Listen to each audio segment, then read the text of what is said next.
You are the Eagle Bearer. Wonderful. Magistrate Xanthi has spoken highly of you. Very kind of her. So here's the thing. My children have promising futures, but they refuse to learn and study. They think they know better, but they can't recite a poem to save their lives. Where do I fit into this? They've heard of the Eagle Bearer and worship the ground you walk on. If you related an epic story to them, I'd bet they retain it and impress their tutors. It's an odd request, but I've been asked to do stranger things. I'll do it. My children are waiting inside the Temple of Dionysus Kolonatas for today's epic story. The subject is Perseus, which they should know well, but seem to forget all when questioned. Perseus? I know his story well, as if we were cousins, both raised at the base of Mount Olympus. Do not fear. I will hold your children fast with my tail.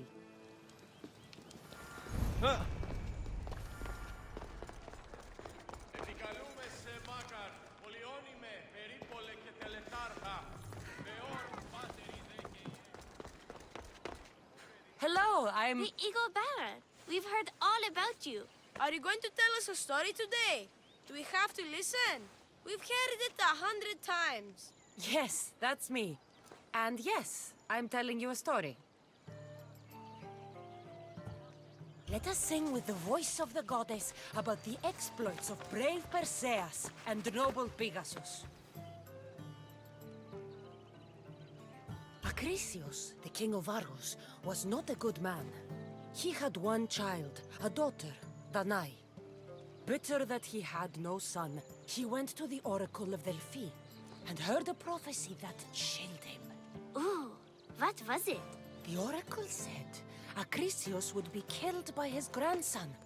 But Danae was unmarried and childless at the time. To protect himself, he locked Danae in a bronze room open only to the sky. Ooh! However, mighty Zeus saw the girl and fell in love with her. He transformed into a golden shower and seduced her. Danae gave birth to a son, Perseus. I knew it. King Acrisius couldn't kill the boy for fear of angering Zeus. So he put his daughter and grandson in a wooden crate and tossed them into the wild sea to be drowned. How horrid! Poor Perseus.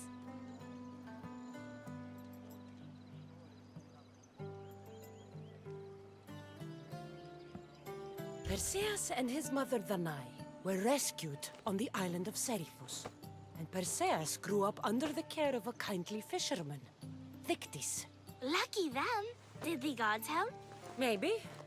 Perseus learned to swim and ride and fight, and how to be good and just, even though his father was only a fisherman. I can do all those things too.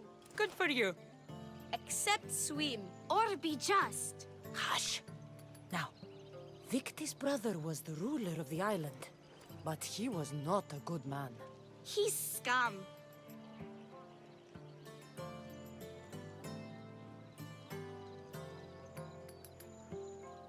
The cruel king of Seriphus, Dictys' brother, Polydectes, decided he wanted to marry Danae, for she was still beautiful and noble.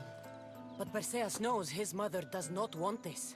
Dictys couldn't stop his brother, so it was up to Perseus to interfere and be annoying. Christos, that's your job. I will keep the stinky king from marrying you. The cruel, stinky king became angry. To get rid of Perseus, Polydectes sent him on an impossible quest. Prove yourself a warrior and fetch me a worthy wedding gift, the king said, by killing a great monster. I knew it! Shh, I knew it too. Polydectes told Perseus to bring back the head of Medusa, the Gorgon whose gaze could turn anyone who looked into her eyes to stone. Ah! Polydectes knew that Medusa would be Perseus' death. That stinker! But the evil king did not know Perseus was favored by the gods. Hermes gifted Perseus with winged sandals and a silver sickle, and Athena gave him a bronze shield, polished, mirror bright. Perseus flew to Medusa's lair and used the shield to watch her reflection. He cut off her head with the sickle of Hermes. As she died, the winged foal Pegasus sprang from her neck. Yes! Flying home, Perseus found the maiden Andromeda chained on the Ethiopian cliffs, waiting to be sacrificed to the baleful sea monster Ketos. Perseus used Medusa's head to turn Ketos to stone, rescued Andromeda, and married her. Take that, Ketos! Perseus returned home to find King Polyvectes relentlessly pursuing the Nai. They quarreled, and Perseus showed the king his wedding gift. When he saw Medusa's head, Polyvectes turned to stone. Yes! Perseus traveled to Argos with his family, and one day competed in the Great Athletic Games. He hurled the discus, and his throw was so great that it shot into the stands and struck King Acrisius. So doing, Perseus killed his grandfather and fulfilled the prophecy. Hurrah! You can't escape your fate. In the end, Perseus and Andromeda settled in Mycenae as king and queen, and had 7 sons and 2 daughters, the Perseidae. That was a great telling of the tale. I'll never forget it. Maybe the best. I can't wait to tell all my friends. Aw, thank you. I couldn't help overhearing the end of your story. Truly inspiring, Eagle Bearer. Thank you.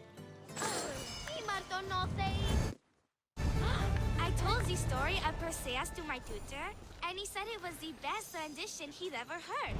My mother is so happy with us.